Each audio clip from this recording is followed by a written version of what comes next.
नमस्ते आप सभी को। सभी जेएसएम के साथियों के लिए ये वीडियो है और इसका बड़ा कारण ये है कि आपने कल यानी कि 4 तारीख को जो उचाना में पहुंचकर अपनी उपस्थिति दर्ज कराई है और एक राजनीतिक माहौल में एक सकारात्मक तरीके से मुद्दों के बेस राजनीति करने का जो निर्णय आप सब ने लिया है, उसके लिए आप सब लोग बधाई के पात्र हैं।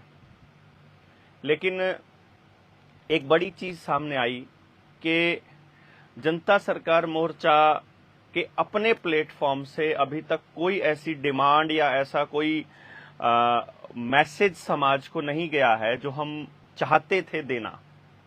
इसलिए ये निर्णय लिया गया और सभी साथियों ने मिलकर के इस बात के ऊपर चर्चा की कि क्यों ना ऐसा किया जाए कि हम 8 तारीख को यानी कि 8 सितंबर को हम लोग नारनौंद में एक बड़ी मीटिंग करके जनता सरकार मोर्चा वाले अपने सारे मुद्दे और सारे सवालों को जनता के सामने रखें कि आपके हलके में, आपकी विधानसभा में कोई भी नेता आए, किसी भी पार्टी का व्यक्ति आए, ये सवाल आपको हर नेता से पूछने हैं। इन सवालों से आपको रूबरू उनको करवाना है और उनसे पूछना है कि इन सवालों पर आपका क्या विचार है और आपका क्या स्टैंड है और अपनी विधानसभा के विकास के लिए आपके पास क्या कार्य योजना है। क्या आप उस कार्य योजना को एफिडेविट पर लिख करके दे सकते हो ग्राम सभा के नाम? क्या आप इस बात को मान लोगे कि आप आने वाले वक्त में हमारी जमीनों को बचाने की लड़ाई लड़ोगे? जो नेता, जो पॉलिटिशियन, जो वोट मांगने वाला, जो उम्मीदवार आपकी इन मांगों को मानने से मना कर दे, मैं आपको बता रहा हूं, वैक्सीन के साइड इफेक्ट को लेकर के झारखंड के मुख्यमंत्री सोरेन साहब का भी बयान आ गया है कि ये सब वैक्सीन की वजह से हो रहा है।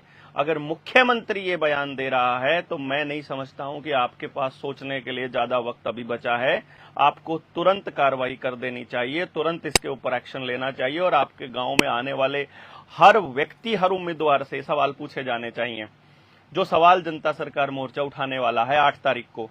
तो मैं जनता सरकार मोर्चा के सभी साथियों से गुजारिश करूंगा कि वो 8 तारीख को, अब मैंने कैप्शन के अंदर भी लिख दिया है, नीचे अगर आप YouTube पर देख रहे हैं तो डिस्क्रिप्शन के अंदर भी हम लोग लिख देंगे, देवराज धर्मशाला जो कि नारनौंद में है, 2 धर्मशालाएं हैं, जो मंदिर के पास वाली धर्मशाला है, वहां पर सुबह 10 बजे रविवार मतलब 8 सितंबर 2024 को अपनी स्टेट लेवल की मीटिंग ऑर्गेनाइज की है कि आप सब लोग आइए और आकर के सरकार से और आने वाली सरकार और पिछली सरकार दोनों से जनता के मुद्दों पर सवाल पूछिए। इसमें मैं आपको एक और बड़ी बात बता रहा हूं, कर्जे को लेकर के एक बहुत बड़ी डेवलपमेंट हुई है, बहुत बड़ी मतलब बहुत बड़ी। यानी कि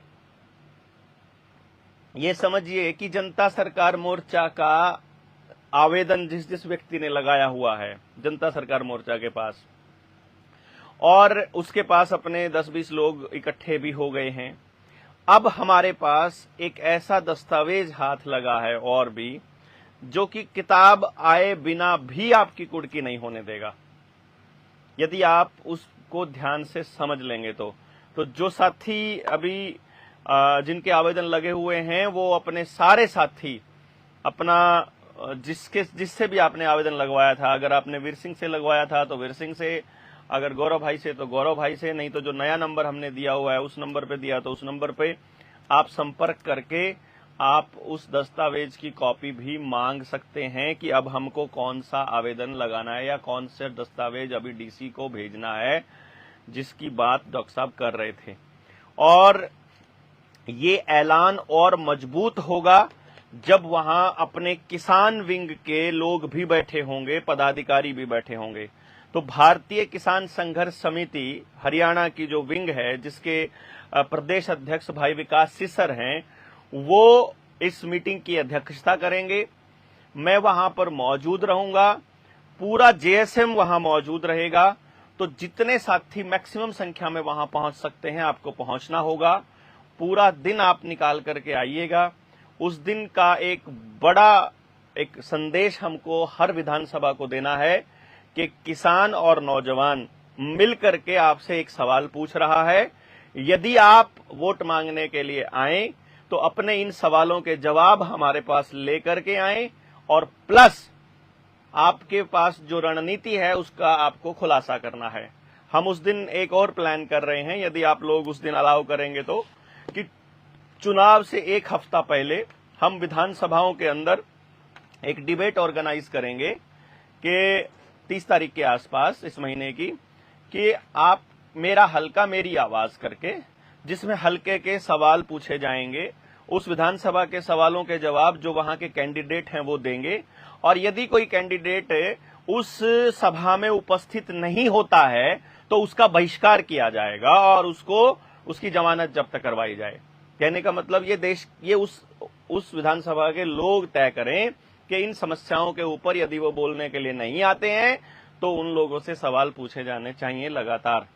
तो आप लोगों से ये गुजारिश है कि 8 तारीख को आप पहुंचिए नारनौंद में सुबह 10 बजे। देवराज धर्मशाला है जो मंदिर के पास, वहां पर, और अपनी स्टेट लेवल की मीटिंग में शामिल होइए। आपको वहां वो सारे के सारे सवाल जो हमने बनाए हैं उनके पैम्फलेट तक लेकर के आने की कोशिश करेंगे हम, और आपके जिले को वो पैम्फलेट और वो बैनर्स दे दिए जाएंगे जो आपने अपने अपने हलके में अपने अपने लोगों को बांटने हैं और देने हैं, कि आइए आकर के इनके ऊपर सवाल पूछ करके और इन लोगों को हम जनता के लिए काम करने के लिए मजबूर करते हैं। ये नौकर हैं तो इनको नौकर होने का एहसास दिलाना बहुत जरूरी है। आप अगर मालिक हैं, वोटर अगर मालिक नहीं होता, तो आप सोचिए कि करोड़पति आदमी जिसके पास अथाह संपत्ति हो और ताकत हो, वो व्यक्ति चुनाव के वक्त आपके आगे हाथ कैसे जोड़ लेता है, वो आपकी हर बात को मानने के लिए तैयार क्यों हो जाता है। इसका मतलब आपकी वोट कोई सामान्य चीज नहीं है, ये आपकी गर्दन को दबोचने का अधिकार उनको दे देती है। आप इसको समझिएगा। इसका मतलब यह हुआ कि आपके पास जो ताकत है उसका अंदाजा अगर आपको हो गया और उसका पता आपको चल गया, तो इनकी कोई औकात नहीं है कि ये हमारे कहे को मोड़ सके और गांव के कही बात को ये ना माने। इसलिए 8 तारीख को नारनौंद पहुंचिए, जितनी ज्यादा संख्या में हो सके। मोर्चे के साथी वहीं होंगे, और 8 तारीख को फिर वहां से हम अपने सवालों का भी ऐलान करते हैं और इन लोगों को इस बात का भी एहसास दिलाते हैं कि लोग अब इकट्ठा हो रहे हैं, इकट्ठा होकर सवाल पूछ रहे हैं, और बड़े आंदोलनों की, एक बड़े क्रांति की नींव रखी जा रही है, जो भविष्य के अंदर इन लोगों को इस बात के लिए मजबूर करेगी कि भारत की हुंकार है और जनता ही सरकार है। बाकी समय समय पर आप लोगों को अपडेट मिलते रहेंगे। फिलहाल के लिए आपको 8 तारीख को मैक्सिमम संख्या में नारनौंद में पहुंचना है। साथ ही साथ वकील साथी जितने भी हैं पूरे हरियाणा इंडिया से, उन साथियों से गुजारिश है कि अब वो अपने जिले के साथियों से संपर्क करना शुरू कर दें, क्योंकि किताब अपनी लगभग तैयार है और अब हम लोग जस्ट इलाहाबाद हाई कोर्ट में मूव करने वाले हैं। और इलाहाबाद हाई कोर्ट में पहली अपना केस लगाने के बाद में, जो पहला अपना ये केस लगा करके अपना PIL लगाने के बाद, वहां से अगर स्टे मिल जाता है तो पूरे के पूरे देश में वो लागू हो जाएगा। यदि स्टे नहीं मिलता है तो उस केस में फिर हम लोगों को जो भी कमी वो बताएंगे, क्योंकि लिख करके देना पड़ेगा कोर्ट को, तो जो भी कमी उसमें बताएंगे वो पूरी करके फिर हम सुप्रीम कोर्ट में उसको लगा देंगे। तो ये अपना प्रोसेस रहेगा इसके अंदर। तो वकीलों की हमको जरूरत पड़ेगी। अब चूंकि आपने एक चीज नोटिस करी होगी कि मोर्चे ने जब से इस लोन वाली प्रक्रिया को आगे बढ़ाया है, हमारे पास एक बात आई थी अभी पंजाब से, एक वो आर्बिट्रेटर भी था, साथ में वो बीच बिचौलिया करके जो एक वन टाइम सेटलमेंट होती है, OTS होती है, उसका भी वो दलाल है एक्चुअली बैंकों का। तो उस बड़े वकील से बात जब हुई तो उसने बताया कि भाई हमारे सामने कई केस आ चुके हैं जहां बैंक फटाफट कुर्की करना चाहता है, जल्दी से सेल करना चाहता है, ऑक्शन करना चाहता है। और मैंने जब बैंक से पूछा कि तुम इतना जल्दी क्यों कर रहे हो, तो वो कह रहे हैं कि भाई कोई जेएसएम नाम की संस्था इसमें घुस गई है और उनके दस्तावेज इतने खतरनाक हैं कि हम लोगों के पास कोई ऑप्शन नहीं है, अगर कोर्ट में चले गए तो हम हारेंगे। इसलिए हमारे पास ई ऑक्शन करने के अलावा और कोई रास्ता नहीं है। तो जल्दी से तो पूरे देश को तो ये लोग इतनी जल्दी नीलाम कर नहीं सकते हैं, इसलिए आप लोगों को सब्र रखना है और ज्यादा से ज्यादा लोग जोड़ने हैं। उस दिन हम लोग आप लोगों को ये बता भी देंगे। बाकी जिन लोगों के आवेदन गए हुए हैं उसका निपटारा जब तक ना हो जाए तब तक वो आपके ऊपर कोई दूसरी कार्रवाई नहीं कर सकते। ये अपने आप में एक बड़ी डेवलपमेंट है कि आप जिन जिन के आवेदन लगे हुए हैं वो अपने साथियों से बात करके उसका अगला स्टेप पता कर लें। 8 तारीख को मिलते हैं वहां पर। जो भी सवाल हों, जो भी बात हो, कई बार ऐसा होता है कि भीड़ में ज्यादा लोगों के बीच में हम आपसे बात नहीं कर पाते हैं। तो मेरी गुजारिश है कि अगर आप आते हैं और कोई बात कहना चाह रहे हैं, अगर आप मुझे ज्यादा लंबा समय अगर वहां नहीं है तो आप मुझे एक कागज पर लिखकर भी अपनी बात और अपना फोन नंबर लिख के दे सकते हैं, ताकि आराम से जब हम वहां से घर आएं तो आप कोई उन चिट्ठियों को पढ़ सकें और फिर आप कोई भी बात हो उसको फिर हम उस हिसाब से आगे बढ़ा सकें। 8 को मिलते हैं। 8 सितंबर 2024 दिन रविवार, देवराज धर्मशाला नारनौंद जो मंदिर के पास है वहां। और इस राज्य स्तरीय मीटिंग में हम लोग कुछ सवाल दागने वाले हैं जो हर प्रतिनिधि के लिए होंगे, हर विधानसभा के लिए। पूरे हरियाणा में संदेश देने का एक अच्छा मौका है। आप लोग पीछे मत रहिएगा, यहाँ पे ढील मत दीजिएगा, जितनी ज्यादा संख्या में हो सके पहुंचिएगा। बहुत बहुत धन्यवाद। जय हिंद, जय भारत।